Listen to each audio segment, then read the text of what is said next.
चलिए दोस्तों, एक बार फिर से हमारे चैनल पर आप सबों का हार्दिक अभिनंदन है।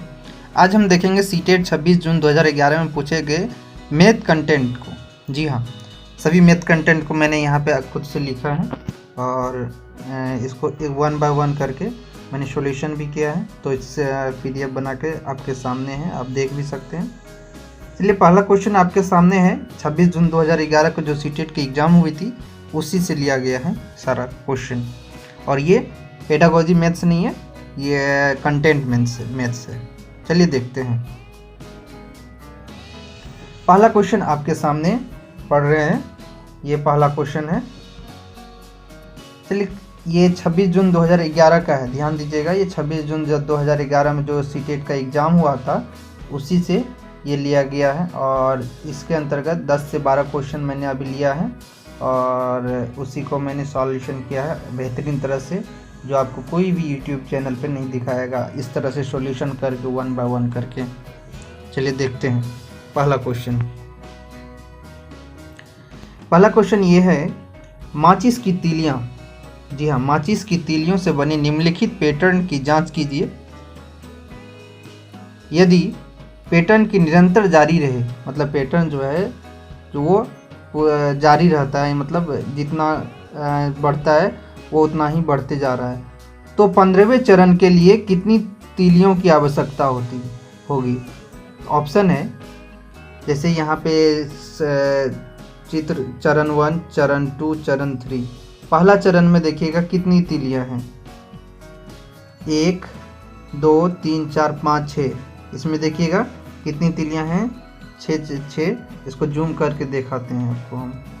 जैसे पहला चरण में देखते हैं, पहला चरण में कितनी तीलियां हैं, 1 यहाँ पे है, दूसरा यहाँ पे है, 3 2 1 2 हो गया, 3 4 5 और 6। पहला चरण में 6 तीलियां हैं। दूसरा चरण में देखते हैं, 1 2 3 4 5 6 7 8 9 10। दूसरा चरण में कितना है, 10। और तीसरा चरण में जल्द देखते हैं, 1 2 3 4 5 6 7 8 9 10 11 12 13 और 14। यहाँ पे 14 तीलियां हैं। मतलब इन दोनों का अंतराल देखिए कितना का अंतराल। 6 में 4 जोड़ने पर कितना होता है, 10। 10 में 4 जोड़ने पर 14। मीन्स 4 का अंतराल है। ठीक है, तो इसका ऑप्शन कौन सा होगा इसको बताना है। ठीक है, ऑप्शन है 61 62 105 और 65। कितने चरण में, ये देख लीजिएगा कितने चरण में, 15वें चरण में। यहाँ पे है 15वें चरण में। 15वें चरण में ये एक चरण है, 2 3, इस तरह से 15वें चरण में कितनी तीलियां से ये आकृति बनेगी। मतलब ये जो आकृति बढ़ते हुए जा रही है तो उसमें कितनी तीलियां लगेगी। पहला चरण में जितना है उससे 4 ज़्यादा बढ़ा, उससे 4 ज़्यादा बढ़ा, उससे 4 ज़्यादा बढ़ते 15वां चरण में कितनी तीलियां लगेंगे।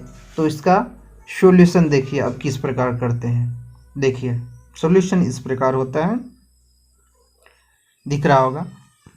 प्रथम चरण में तीलियों की संख्या कितनी है, 6। कितना था प्रथम चरण में तीलियों की संख्या, 6 था। प्रत्येक चरण में तीलियों का अंतर कितना था, तीलियों का अंतर, प्रथम चरण में तीलियों की संख्या 6 था। प्रथम चरण का जो ट्रायंगल बनाया हुआ था इसमें 6 तीलियों से बनाया गया था। और प्रत्येक चरण में तीलियों का अंतर, मतलब एक चरण से दूसरा चरण में जाने के लिए 4 ऐड किया जाता, मतलब 4 का अंतर था। ठीक है, तो कुछ ट्रिक मैंने बताया है। ट्रिक क्या है, पूछे गए चरणों की संख्या जितना मांगता है वो, जैसे 15वां चरण मांगता है तो पूछे गए चरणों की संख्या -1 करना है। ठीक है, अब प्लस, एक मिनट, -1 करना है, इंटू 4। ये 4 क्या है, 4 ये है अंतर, जितना तीलियों का अंतर होगा वो गुना करना है। अब प्लस पहले चरण में तीलियों की संख्या को जोड़ देना है। तो पहला चरण में जितना तीलियां हो था, इसमें जितना तीलियां बनेगा, इसमें पहला चरण में इसमें 6 तीली था, तो वो 6 को क्या करना है, यहाँ पे ऐड कर देना है। ठीक है, तो इस प्रकार ट्रिक क्या बनता है, पूछे गए चरणों की संख्या -1 × 4 प्लस पहले चरण में तीलियों की संख्या। ये 4 है, अभी लिख दिए, प्रत्येक चरण में तीलियों का अंतर होना चाहिए। 4 यहाँ पे इसीलिए लिख दिए थे कि इसमें 4 का अंतर है, तो इसीलिए यहाँ पे 4 लिख दिए थे समझने के लिए। लेकिन ये 4 का मतलब होता है प्रत्येक चरण में तीलियों का अंतर। अब तो आप अच्छी तरह समझ गए होंगे। अब क्वेश्चन पर चलते हैं। पूछे गए चरणों की संख्या, ठीक है, पूछे गए चरणों की संख्या कितना चरण में पूछ रहा है, 15वां चरण में क्या होगा, तो 15 लिख दिए। -1 ये फॉर्मूला में ट्रिक में बना दिए हैं, -1 × 4 ये 4 क्या है, प्रत्येक चरण में तीलियों का अंतर है। अब प्लस पहला चरण में तीलियों की संख्या, ये संख्या है।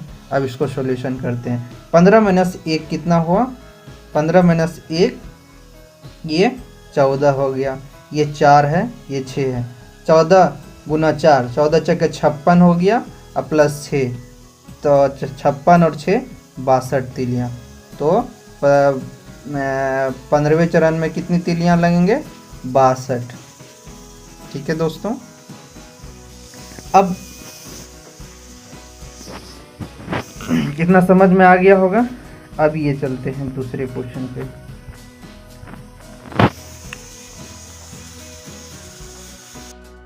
दूसरे नंबर को देखते हैं। इसमें दिखाया गया है, एक मिनट, हाँ, इसमें 2 चित्र दिया हो गया, आधा हाफ में 1/4 करके, ठीक है, 3/4 करके, सॉरी। इसका मतलब है, इसका कहने का ये अर्थ है कि क्वेश्चन पहले पढ़ देते हैं आपके सामने। 2 चित्र दिखा के 1 इकाई का 3/4 है। ये जो चित्र है 1 इकाई का 3/4 है। तो 1 और 1/2 मतलब 1/2 क्या होगा, ठीक है। ऑप्शन इस प्रकार है, चित्र में ही देना है उसको ऑप्शन, ठीक है। 4 गो इस तरह का चित्र जो ऊपर में था, ठीक है, 4 गो पूरा चित्र सर्कल वाला, उसके बाद 3 गो सर्कल, और इसमें 4 में 1 3/4, 1 हाफ, फिर 3/4, 1 हाफ, ठीक है। अब इसको समझते हैं क्या है ये क्वेश्चन। क्वेश्चन इस प्रकार है कि 2 चित्र दिखा गया है, ठीक है, और कहा गया है कि ये जो है 1 इकाई का 3/4 है। क्वेश्चन को अच्छा समझिएगा, 1 इकाई का 3/4 है, तो 1/1/2 कितना होगा, ठीक है। तो पहले आप सॉल्यूशन में आते हैं। माना कि 1 इकाई, ये इसको मान लेते हैं 1 इकाई का, 1 इकाई मान लेते हैं x, 1 इकाई कुछ दिया हुआ नहीं है, मान लेते हैं x, माना 1 इकाई x है, ठीक है, यहाँ पे मान लिए हैं, माना 1 इकाई x है, ठीक है। तो 1 इकाई का 3/4 क्या है, देखिएगा, ध्यान से देखिएगा, यहाँ पे 1 इकाई का 3/4, 2 गो सिंबल है इस तरह से, है ना। ये देखिएगा, 1 इकाई का 3/4 बराबर 2 गो चित्र है इस प्रकार, इसको 2 लिख दिए आराम से, ठीक है, इसको 2 लिख दिए, मतलब 2 गो चित्र है, हमेशा चित्र नहीं लिखना है, 2 गो चित्र लिख दिए, ठीक है। अब देखिए 1 इकाई का, 1 इकाई माने क्या, x, मतलब x का 3/4 बराबर 2 चित्र इस तरह से, ये वाला चित्र यहाँ पर आ गया, 2 चित्र। अब x का मान निकाल लेते हैं। x का मान क्या होगा, ये 4 जो है इधर आ जाएगा, 2 × 4, ये गुणाम है तो ये नीचे आ जाएगा, तो ये क्या होगा, 2 × 4/3, तो ऊपर गुना ऊपर, 4 दूना 8 और 3 का 3 नीचे है, ठीक है।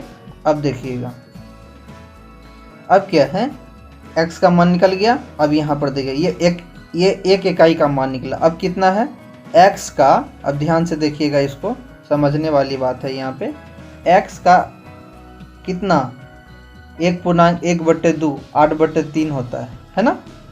तो 8/3 का इतना कितना होगा, तो मतलब ये है कि दोनों तरफ गुना करने के बाद, ये जो है दोनों तरफ गुना करने के मतलब 1 इकाई का भी इतना होना चाहिए, ये और क्योंकि x बराबर इतना है तो इतना बराबर इतना होना चाहिए, है ना। तो यहाँ पे देखिए, ध्यान से इसको देखिएगा, समझिएगा क्या होता है यहाँ पे क्वेश्चन का आंसर। देखिएगा यहाँ x का 1.1/2 बराबर 8/3 का 1.1/2। तो यहाँ पे x का 3/2 बराबर 8/3 गुना 3/2। क्यों 3/2 होगा, ये देखिए 2 गुना 1, यहाँ पे 2 गुना 1 2 और प्लस जोड़ेंगे तो इसको 3, तो इसीलिए 3/2। यहाँ भी वही है, 2 गुना 1 2 और ऊपर में 1 जोड़ेंगे तो 3/2। ठीक है। अब देखिए यहाँ पे ये जो है इसको काटेंगे, 3 और 3 कैंसिल हो गया, 2 4 जा 8 मतलब 2 चौका 8 4। अब देखिए 4 निकला क्या, अतः x जो है क्या है, एक इकाई है। ये 3 जो है क्या है 1, इंटीजर 1/2 फिर से लिख सकते हैं। एक इकाई का 1.1/2 4 चित्र होगा। 4 चित्र मतलब ये क्या है, ये जो आ रहा था, ये जो आ रहा था 4, ये 4 जो निकला है 4 किस प्रकार का चित्र होगा, जो पहले जो दिया था वही 4 गो चित्र होगा। ठीक है, इसको समझ लिए, अच्छा समझ लीजिएगा। PDF है और अच्छा से यहाँ पे वीडियो को पॉज करके फिर से देख लीजिएगा। अब चलते हैं आगे। ये क्वेश्चन चलते हैं, ये तीसरा क्वेश्चन क्या है, संख्या 49532 मतलब 49,532 का सन्निकट मतलब उसका निकटतम हजारवां मान क्या होगा। तो इसका ऑप्शन है 41,000, 50,000, 49,000 या 49,500। अब ध्यान देने वाली बात है, 49,532 का हजारवां मान मतलब हजार में होना चाहिए। जैसे कि बोलेगा कि एक सन्निकट मान हजारवां है, यदि 100वां मान यहाँ पर रहता, मान के बोलते हैं कि 95 का 100वां मान क्या होगा, तो 95 में कौन सा होगा, 100वां मान में कौन सा होगा, मतलब 100 करीब में है तो 100 हुआ। तो इस तरह से आगे हम बताते हैं सॉल्यूशन क्या है इसका। सॉल्यूशन ये है कि 49532 लिख देना है, मतलब हजारवां मान कह रहा है तो हजार स्थान के आगे का इकाई, दाई, सैकड़ा या हजार है, हजार स्थान के आगे वाला अंक, ये वाला अंक। ठीक है, अंक 5 या 5 से अधिक हो। ठीक है, ध्यान दीजिएगा एक बार फिर से, हजार स्थान के आगे का इकाई, दहाई, सैकड़ा, हजार स्थान के आगे का अंक क्या है 5। ठीक है, 5। तो ये अंक 5 या 5 से अधिक हो, ये जो अंक है 5 हो या 5 से अधिक हो तो हजारवें स्थान के अंक में 1 जोड़कर आगे मतलब बढ़ा दिया जाता है। मतलब 1 जोड़ के 49 है, 9 है, 9 में 1 जोड़ दिए तो 10 हो गया, मतलब 49 1 50 हो जाएगा। इधर जोड़ देना है बाएं तरफ। ठीक है, जो 49 1 50 हो जाएगा और आगे में जितना है ये इसको जीरो कर देना है, मतलब सैकड़ा, दहाई और इकाई के स्थान के अंकों को क्या कर देना है, जीरो में बदल देना है। ठीक है, इसको देख लेते हैं एक बार फिर से। जैसे क्या है 49532 है। ठीक है, अब क्या करना है कि हजारवां मान करना है, तो इकाई, दहाई, सैकड़ा, हजारवां मान के आगे देखना है 5 है तो मतलब 1 जोड़ देना है, तो 1 यहाँ पे जोड़ दिए। ठीक है, इधर क्या करना है, 0 कर देना है, तो 0 0 0 9 1 10 का 0 4 1 5, मतलब क्या हुआ आंसर 50,000। ये देखिए 49,532 जो है 49,532 50,000 के निकट है। चलिए अगले क्वेश्चन अब चलते हैं। अगला में है निम्नलिखित में कौन सा महत्तम संख्या है। 4 ऑप्शन दिया गया है, इसमें बोल रहा है कि निम्नलिखित में कौन सा महत्तम संख्या है। महत्तम मतलब सबसे ज़्यादा, ठीक है। 2+2 होल स्क्वायर उसका और होल टू द स्क्वायर, मतलब एक बार स्क्वायर फिर स्क्वायर है। तो 2+2+2 का फिर स्क्वायर है सब पूरा होल का। 4 का स्क्वायर है। 2 गुना 2 गुना 2 का स्क्वायर है। तो इसमें सबसे महत्तम कौन सा होगा, ठीक है। अब चलते हैं सॉल्यूशन की तरफ। महत्तम संख्या का मतलब क्या होता है, सबसे ज़्यादा संख्या, ठीक है। अब सबको एक एक करके देख लेंगे, आराम है। जैसे 2+2 कितना है 4, 4 का स्क्वायर क्या होगा 16, 16 पर और एक बार स्क्वायर है 16 256 कितना होता है 256 हो गया। 2+2+2 कितना हो गया 2 2 4 2 6 का स्क्वायर कितना 36 हो गया। 4 का स्क्वायर क्या हुआ 16 हो गया। 2 गुना 2 गुना 2 2 गुना 4 दूना 8, 8 का स्क्वायर क्या हुआ 64 हो गया। अब बताइए 64 बड़ा कि 36 बड़ा कि 16 बड़ा कि 256 बड़ा। 256 बड़ा है, देख अच्छा से पता चल रहा है। तो ये पहला ऑप्शन सही होगा। चलिए अभी यहाँ पे आते हैं।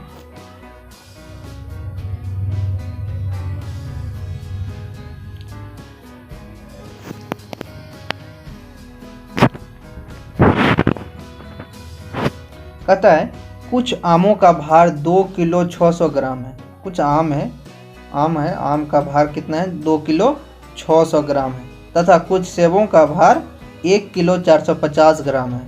तो आम का भार सेबों के भार से कितना अधिक है। अच्छा क्वेश्चन है।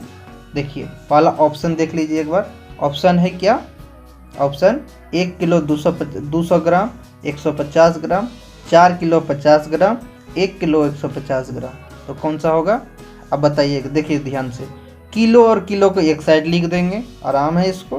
किलो और किलो को एक साइड लिख देंगे, ग्राम को ग्राम एक साइड लिख देंगे। जैसे किलो और ग्राम ऊपर में लिख दिए, यहाँ किलो यहाँ ग्राम। आम का भार कितना है 2 किलो 600 ग्राम और सेब कितना है, सेब है 1 किलो 450 ग्राम। दोनों का अंतर देख लेंगे। दोनों का अंतर कितना है, 0 में से 0 गया 0, यहाँ 0 में से 5 नहीं जाएगा। यहाँ पे क्या लेंगे, कैरी लेंगे जिसको पैसा बोलते हैं। तो 10 होगा, 10 में से 5 गया 5 हो गया। और यहाँ 5 बचेगा, 5 में से 4 गया 1 हो गया। तो ये ग्राम में हो गया। और यहाँ पे 2 बचा, 2 में से 1 गया 1 किलो, ठीक है। अब ऐसा भी स्थिति आता है जब किलो से ग्राम में पैसा लेना पड़ता है। तो यहाँ से किलो से ग्राम में पैसा लेंगे तो इधर आके 1000 हो जाएगा ग्राम। 1000 ग्राम बराबर 1 किलोग्राम होता है। तो इसीलिए यहाँ पे जब भी किलो से इधर लेंगे पैसा तो यहाँ पे 1000 जुट जाएगा ऊपर में, ठीक है। ये ध्यान देने वाली बात है। ये छोटा क्वेश्चन था इसीलिए वो कोई बात नहीं है, लेकिन किलो से जब पैसा लेते हैं तो यहाँ पे 1000 जुट जाएगा आके, ठीक है। ये साधारण था, घटा तो तुरंत हो गया। चलिए अब आगे। तब यहाँ पे 1 किलो 150 ग्राम क्या है, अधिक है आम, ठीक है। किससे, सेब से। चलिए बेहतरीन क्वेश्चन है अभी आपके सामने। क्या क्वेश्चन है, यदि एक ऑपरेटर मतलब यहाँ पे से कुछ ऑपरेशन है, ऑपरेटर को प्लस को घेर दिया है, ये इसका मतलब होता है, ठीक है। यदि एक ऑपरेटर को निम्नलिखित रूप से परिभाषित किया जाए, किस तरह, 4 उसको सिंबल ऑपरेटर ही बोलते हैं। 4 ऑपरेटर 3 को 4 + 5 + 6 लिखे। 5 ऑपरेटर 4 को 5 + 6 + 7 + 8 लिखे। 6 + 4 को 6 + 7 + 8 + 9 लिखे। तो n ऑपरेटर 8 का मान क्या होगा। इसका ऑप्शन देखते हैं। एक ऑप्शन है 8 n + 36, n + 36, n + 28, 8 n + 28। तो कौन सा होगा ये बताना है आपको, ठीक है। पहले ऊपर देख लेते हैं। जो ऊपर में दिया गया उसी के हिसाब से काम करना है। क्या काम करना है, जैसे यहाँ पर देखिएगा 4 है। 4 में क्या है, ऑपरेटर का साइन है। ऑपरेटर के बाद क्या है 3, ऑपरेटर के बाद कितना है 3, मतलब 4 5 6। 4 के बाद 4 में मतलब 4 1 2 3, 3 बार इसको जोड़ दिया गया, मतलब 4 में देखिए 4 5 6, 3 बार बढ़ा दिया। 5 में 4 ऑपरेटर, 5 के बाद 5 है यहाँ ऊपर पहला, 5 में क्या है ऑपरेटर के बाद 4 है, तो मतलब 4 तक चलना है। 5 6 7 8, मतलब 4 इंक्रीजिंग करना है। 5 के बाद 6 हो गया, 6 के बाद 7 हो गया, 7 के बाद 8 हो गया। पहला में क्या था 3 इंक्रीजिंग करना था, 4 5 6 हो गया, ठीक है। 6 में देखिएगा इसके उसके बाद ये 6 में क्या होता है, 6 ऑपरेटर 4 है तो 6 4 आगे करना है, तो 6 7 8 9, 6 के बाद 4 को उंगली गिन लेंगे।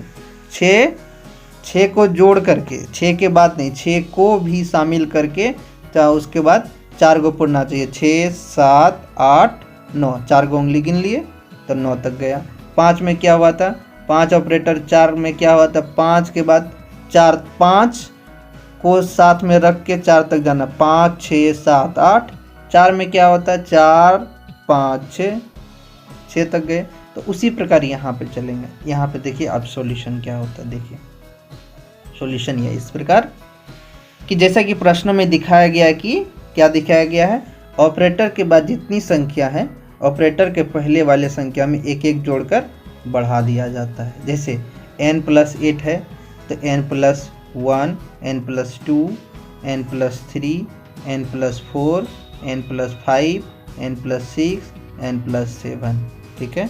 जैसे कि यहाँ पर देखिएगा कि एक ऊपर में ऑपरेटर क्या था 4+3 था, तो यहाँ पर देखिएगा यहाँ हम बगल में करते हैं तो 4 में 0 जोड़ देना है पहले, फिर 4 में 1 जोड़ देना है, फिर 4 में 2 जोड़ देंगे, ठीक है। तो बराबर क्या हुआ, पहला 4 हो गया, उसके बाद 5 हो गया, उसके बाद 6 हो गया। देखिए 4 5 6 है, तो इसी तर्ज पे करना है इसको।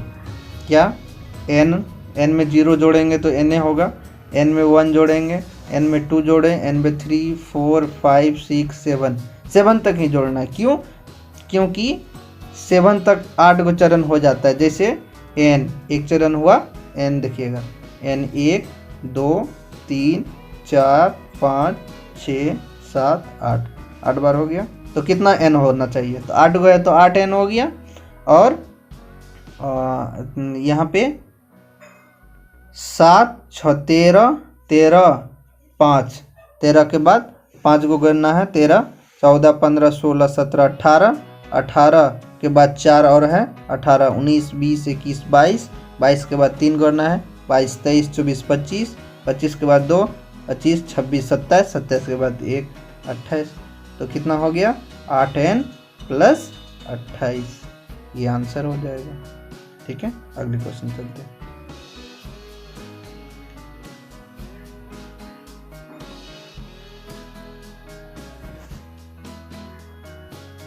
सेवन नंबर क्वेश्चन देखिएगा।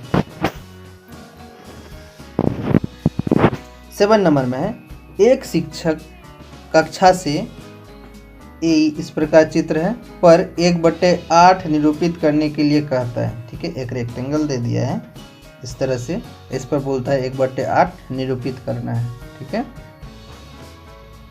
निम्नलिखित में से कौन सा निरूपण गलत है, यहाँ ध्यान में रखिएगा, निरूपित कौन सा गलत है, ठीक है। ये देखिए 1/8 निरूपित करना है तो मतलब बराबर भागों में निरूपित करना होगा, ठीक है, बराबर भागों में निरूपित करना होगा। देखिएगा जो बराबर नहीं होगा वो गलत होगा, साधारण सी बात है, ठीक है। अब देखिए चित्र 1 में दे दिया है, चित्र 2 चित्र 3 चित्र 4 इस तरह से कर दिया गया है। ये इसका मतलब कलर पार्ट है, ऐसे ऐसे ऐसे करने का मतलब हम समझा दिए हैं कि इस कलर है, ठीक है। सॉल्यूशन देखिए, अब सॉल्यूशन क्या है अब यहीं से देख लीजिए, आराम है देखने में। ये तो सरासर सही है, उसमें तो गलत देखना है ना, ये सही है क्योंकि देखिए 1 2 3 4 5 6 7 8 भाग हैं और सभी भाग क्या है आपस में बराबर है, तो सही है। अब इसको देखिए, इसमें भी बराबर है, क्यों 1 2 3 4 आपस में बराबर है, 1 2 3 4 आपस में बराबर है, तो ये भी बराबर है। इसमें से एक को कलर कर दिया है। इसमें ध्यान से देखिएगा, ठीक है। एक जूम कर देते हैं, ठीक है। अब देखिएगा क्या होता है इसमें भी बराबर है। कैसे? यहाँ देखिए, ये इधर सर्पिल है तो नीचे भी तो उसी तरह सर्पिल है, ऊपर उठा हुआ है तो ये भी तो ऊपर उठा हुआ है, मतलब दोनों आपस में बराबर है, ठीक है। तो ये चीज़ से देखने के बाद पता चलता है ये भी बराबर है। तो जब 3 को बराबर है तो सरासर एक क्या होगा, अलग होगा। फिर भी देख लेते हैं कैसे अलग है। अब देखिए, ये और ये अलग है, बराबर नहीं है, ठीक है। ये बड़ा, ये देखिए ये बड़ा है, ये बड़ा है, तो ये बराबर होना चाहिए ना, सारा हर चीज़ बराबर होना चाहिए ना। तो यहाँ पे सॉल्यूशन देखते हैं। अब सॉल्यूशन में क्या किए हैं। चित्र 1 में सभी वर्ग आपस में बराबर है, सॉरी चित्र 2 में सभी वर्ग क्या है, आपस में बराबर है।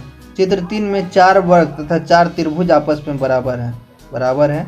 चित्र 4 में सभी सर्पिला आकृति आपस में बराबर है, क्योंकि पहला कर्व लाइन जो है ऊपर उठा हुआ है, तो नीचे वाला भी कर्व लाइन ऊपर उठा हुआ है, और नीचे वाला कर्व लाइन है तो उसके नीचे वाला भी सर्पिलल भी नीचे धंसा हुआ है, मतलब जैसा ऊपर है वैसे नीचे भी है। तो इससे पता चलता है कि सभी आपस में बराबर है। कौन सा? चित्र 4 में। अब लेकिन चित्र 1 में कोई भी खंड बराबर नहीं है, अतः उत्तर चित्र 1 होगा। ध्यान से देखिएगा, इसमें कोई भी खंड आपस में बराबर नहीं है, इसीलिए ये गलत है, ठीक है। अब 8 नंबर चलते हैं। चलिए 8 नंबर चलते हैं। कहता है इसको क्या पढ़ा जाए, मतलब 4 0 7 9 2 8 को पढ़ा जाए। कैसे पढ़ते हैं हम लोग? साधारण सी बात है। 40 क्या, कौन सा ऑप्शन? पहला ऑप्शन पढ़ेंगे 40,928 पढ़ेंगे, या 4,07,928 पढ़ेंगे, या 4,79,028 पढ़ेंगे, या 47,928 पढ़ेंगे। तो 47,000 तो होगा नहीं, ये तो कैंसिल कर दीजिए। अब चलते हैं ये 40,000, चलिए 40,928, तो 7 कहाँ गया? ये भी गलत हो गया, पहला ऑप्शन भी गलत हो गया। मीन्स 1 नंबर 2 नंबर 4 नंबर छांट दीजिए। अब दोनों की चलती है 4,07,000, ठीक है 7 आया तो 4,79,000, तो ये इन दोनों में कन्फ्यूजन हो रहा है, तो यही दोनों में आंसर होना चाहिए कोई ना कोई। चलिए अब देखते हैं अच्छे से थ्योरी को। पहले हिंदू अरबिक सिस्टम में कहा गया है इकाई मतलब 1, दहाई मतलब 10, सैकड़ा मतलब 100, हज़ार मतलब 1000, 10,000 में 10 में कितना जीरो? 1 2 3 4 गो जीरो, लाख में 5 गो जीरो, 10 लाख में 6 गो, करोड़ में 7 गो जीरो, ठीक है।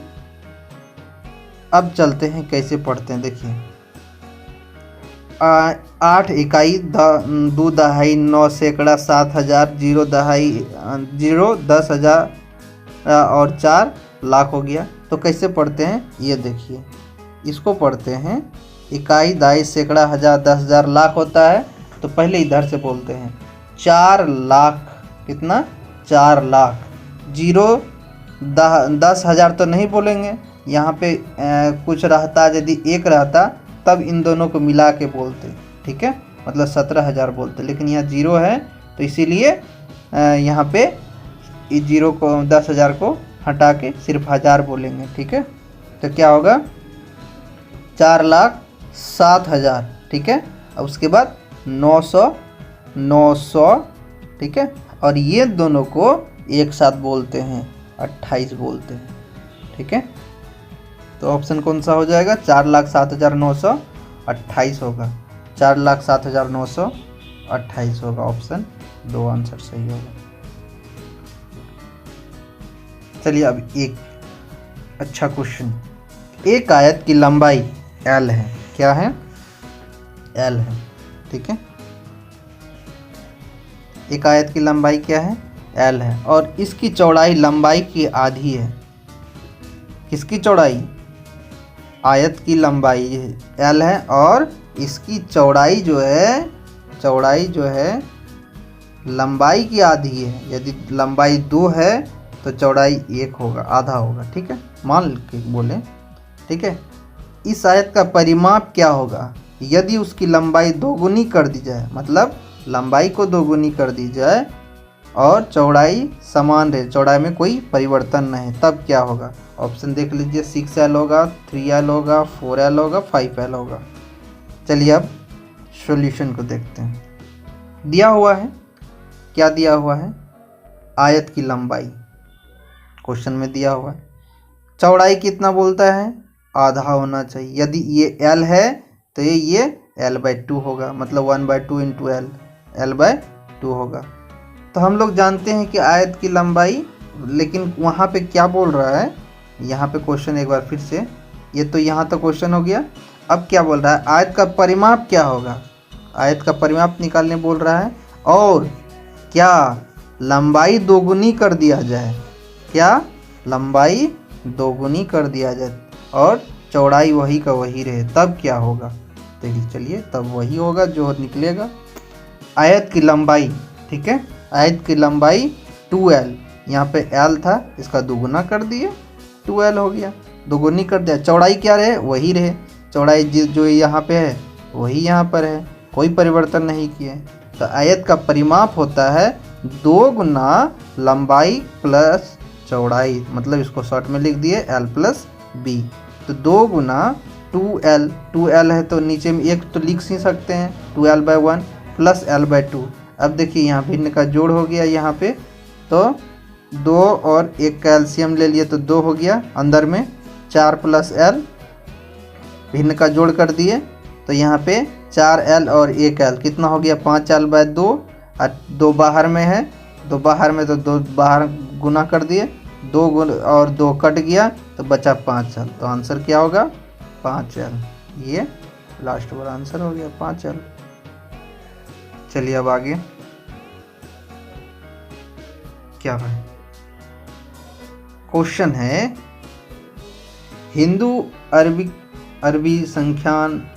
अरबी संख्यांकन पद्धति में 4 अंक वाली कितनी संख्याएं हैं? 9000 काइन दाइन सैकड़ा इकाई दाई सैकड़ा हजार, 9999, 9099, 8999, कितना संख्या है वो दिखाना है। चलिए इसका सॉल्यूशन अच्छा से देखते हैं। क्वेश्चन को आप लोग समझे, पहले समझ लीजिए। हिंदू अरबी संख्यान पद्धति में 4 अंक वाली, 4 अंक जैसे कौन सा होगा? जैसे 1 2 3 4, इसमें 4 अंक हुआ, 1 2 3 4, 4 अंक हो गया। यहाँ 4 अंक वाली कितना नंबर होगा? टोटल नंबर कितना होगा? जैसे 1 2 3 4, इसमें भी 4 अंक है। इस तरह से टोटल कितना नंबर होगा 4 अंक वाला, तो वही पूछ रहा है। तो आराम है, बनाना है। संख्या निकालने के लिए सॉल्यूशन देखते हैं। संख्या निकालने के लिए दिए हुए अंकों की सबसे बड़ी संख्या पहले निकाल लेंगे, ठीक है। और दिए हुए अंक में से एक कम अंकों की सबसे बड़ी संख्या का अंतर करने पर प्राप्त सभी संख्याएं होती है। जैसे नहीं समझे होंगे, जैसे देखिए क्या निकालना है? 4 अंकों वाली। चलिए 4 अंकों वाली सबसे बड़ी संख्या है ना, पहले सब क्या करना है? 4 अंकों वाली सबसे बड़ी संख्या लिख दिए। और 4 से एक कम कौन होता है? 3 अंकों वाली सबसे बड़ी संख्या। क्यों? क्योंकि 3 अंकों वाली सबसे बड़ी संख्या के बाद तो आगे बढ़ेंगे तो 4 अंक हो जाएगा ना, इसीलिए। तो 9999 में 3 अंकों वाली सबसे बड़ी संख्या घटाएंगे तो 9000 होता है। तो कुल संख्या कितना हो जाएगा? 9000 हो जाएगा, ठीक है। अब आगे 11 रीजनिंग पढ़े होंगे आप लोग, तो बन जाएगा। देखिएगा क्या है, एक पासे में विपरीत फलकों की संख्या, ठीक है। योगफल 7 है। क्या है? 7 है, मतलब उल्टा, ये ऊपर है और ये नीचे है, तो दोनों को जोड़ करके 7 होना चाहिए, ठीक है। कौन सा पासे में वलन होगा, मतलब कौन सा पासा में जो पासा है कौन सा पासा सही होगा, तो देखते हैं अब कौन सा पासा सही है। यहाँ ऑप्शन में ही देख लेते हैं। देखिए इसका मतलब समझिए ऊपर, इसका मतलब नीचे, जो बाहर में, इसका मतलब ऊपर, इसका मतलब नीचे, इसका मतलब ऊपर, इसका मतलब नीचे। ठीक है। अब देखिएगा 6 और 4 को जोड़ेंगे तो क्या होगा, 10 होगा। 7 तो पुरता नहीं है, यहाँ पर क्या करना है, 7 पुराना है। ठीक है, ऐसे भी देख लें, दूसरा भी देख लेते हैं। ये इस तरह से मोड़ेंगे तो 1 के नीचे 2 होगा, 3 के नीचे 5 होगा, तो 1 और 2 को जोड़ेंगे 7 होगा, कदापि नहीं होगा, ये ऑप्शन गलत है। 5 और 4 को जोड़ेंगे तो क्या होगा, 9 होगा। 7 तो पुरता नहीं, यही गलत है। फिर भी देख लेते हैं, 2 और 1 को जोड़ेंगे और 3 और 6 को जोड़ेंगे, क्योंकि 1 के बाद 1 पीछे चला जाता है। ठीक है, तो 2 और 1 को जोड़ेंगे 3 होगा, और 6 और 3 को जोड़ेंगे 9 होगा, ये भी नहीं पुरता है। चलिए अब 4 नंबर देखते हैं। ठीक है, 5 और 6 को जोड़ेंगे क्या होगा, 11 होगा, ये भी 7 नहीं पुरता, यही गलत है। और 3 और 4 को जोड़ेंगे, देखिए 3 और 4 को जोड़ने पर 7 होता है। ठीक है, लेकिन 2 और 3 को जोड़ने पर 7 नहीं है, टोटल का टोटल 7 पुरना चाहिए इसमें। ठीक है, अब इसमें आगे चलते हैं। इसमें देखिए 5 और 2 को जोड़ते हैं, 5 और 2 को जोड़ें 7 हो गया। 3 और 4 को जोड़े, एक के बाद एक जोड़ना है, क्योंकि एक के बाद एक जोड़ेंगे तभी नीचे ऊपर होगा। 3 और 4 को जोड़ेंगे 7 हो गया। 6 और 1 को जोड़ेंगे 7 हो गया, मतलब ऑप्शन 3 सही होगा। क्यों, इसमें सभी अंक जो है ऊपर नीचे 7 पुरता है फलकों में जोड़ करके। चलिए आगे बढ़ते हैं।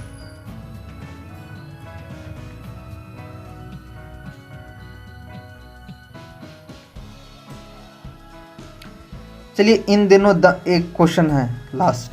इन दिनों दाम बढ़ने शुरू हो रहे हैं। निम्नलिखित में से कौन सा ग्राफ स्थिति का निरूपण करता है, मतलब सही निरूपण करता है। कौन सा ग्राफ, दाम बढ़ेगा तो समय के अनुसार दाम बढ़ता है, सही बात है। अब चलिए उसी तरह अनुसार करना है। चलिए पहला ऑप्शन देखते हैं। जब समय 0 मान लेते हैं, यहाँ 0 होता है। ठीक है, समय कम है कीमत भी कम, समय ज़्यादा है कीमत भी ज़्यादा है, समय ज़्यादा है कीमत भी ज़्यादा है। इस तरह से मतलब क्या हुआ, इंक्रीजिंग ऑर्डर में बढ़ते जा रहा है और रेशियो एक अनुपात में बढ़ रहा है। ठीक है, कीमत, अब समय देखिए, मतलब दाम बढ़ रहा है। ठीक है, अब इसमें देखिए समय क्या, समय भाग रहा है, इस तरह से निकालना, कभी भी निकालना है तो इस तरह से करना है, इस तरह से, तब समझ में आएगा। ठीक है, अब देखिए इसमें क्या है, इसको यहाँ से मिलाएंगे, यहाँ पर लेकर आ जाएंगे, तो मतलब क्या हुआ, कीमत बढ़ रहा है लेकिन समय घट रहा है, तो समय के अनुसार ना कीमत बढ़ेगा। ठीक है, यहाँ पर दिया है ग्राफ बढ़ना शुरू हो रहे हैं, तो ग्राफ कब बढ़ता है, समय के अनुसार ना बढ़ेगा, तो ये भी गलत है। ठीक है, इस तरह से हम यहाँ पे दिखाएं सॉल्यूशन में, जब इस प्रकार रहेगा कीमत और समय आपस में निरंतर बढ़ता रहेगा, जैसे समय और कीमत दोनों पैरेलल में बढ़ रहा है ना, बढ़ रहा है धीरे धीरे धीरे धीरे धीरे धीरे धीरे, तो ये निरूपण सही होता है हमेशा। ठीक है, मतलब इन दोनों के बीच में, जैसे ये और ये कीमत और समय दोनों आपस में समान अनुपात में बढ़ता है, तो बढ़ना कहलाता है किसी भी चीज़ का। ठीक है, आज के लिए इतना ही, और ये सीटेट 2011 से लिया गया था। ठीक है, और उम्मीद है कि आप समझ में आया होगा, और नहीं आया होगा तो एक बार फिर से हम बता देंगे। फिर अगले, यदि आप जो क्वेश्चन में डाउट है वो क्वेश्चन आप हमको डायरेक्ट कमेंट करके बोल सकते हैं। चलिए आज के लिए इतना ही, और सीटेट मैथ क्लास, सीटेट की कोई भी क्लास करने के लिए ज्वाइन कीजिए हमारे चैनल को। इस तरह से खुद हम बना के वीडियो डालते हैं, कोई भी प्रॉब्लम नहीं होगा समझने में। चलिए आज के लिए इतना ही, फिर नेक्स्ट डे अगले वीडियो में मुलाकात होगी आपसे।